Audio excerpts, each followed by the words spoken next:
If you live in a populated area today, your baseline state is likely one of constant sensory input.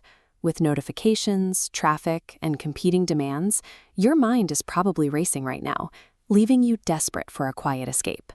Our instinctual reflex is to shut the world out. We close our eyes, clench our jaws, and attempt to force the brain into a state of total rest.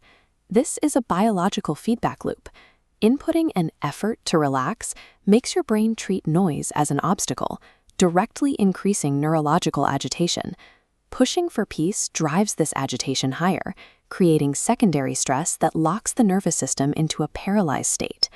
This frustrating inability to shut off is a predictable biological response to how the human brain processes resistance. To understand how focus actually functions in a chaotic environment, we can look to a historical case study involving a young monk and a massive environmental disturbance.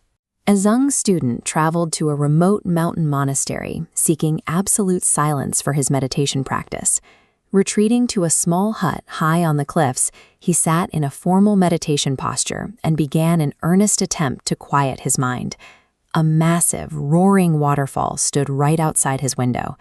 Thousands of gallons of water violently crashed against the dark rocks, flooding his tiny hut with overwhelming, inescapable noise. The student found only agitation. He interpreted the rushing water as a personal attack on his focus, labeling his environment as entirely unsuitable for serious practice.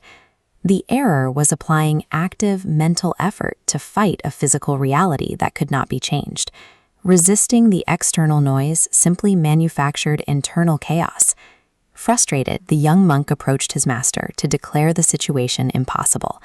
The master walked the student directly to the edge of the roaring water. Standing over the roar, the master outlined the locus of control. A person has zero ability to command a waterfall to be silent. He offered a shift in perspective. The sound of the water was not destroying the silence of the mountain. Rather, the sound was arising within the silence.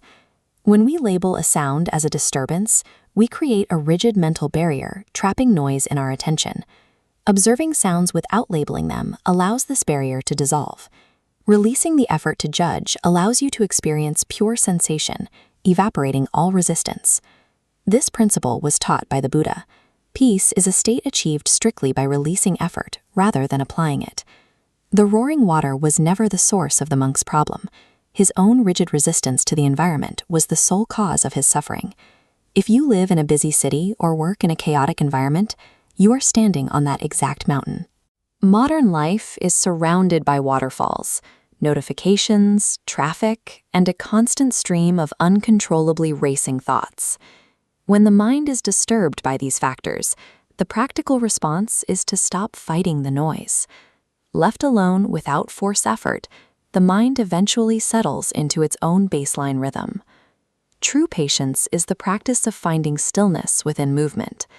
It requires letting your thoughts flow through awareness like temporary visitors, rather than locking the door against them. Relinquishing internal resistance allows for peace even when the outside world remains chaotic. To continue mastering your mind, subscribe to the channel and share this lesson with someone who needs peace today. Thanks for watching.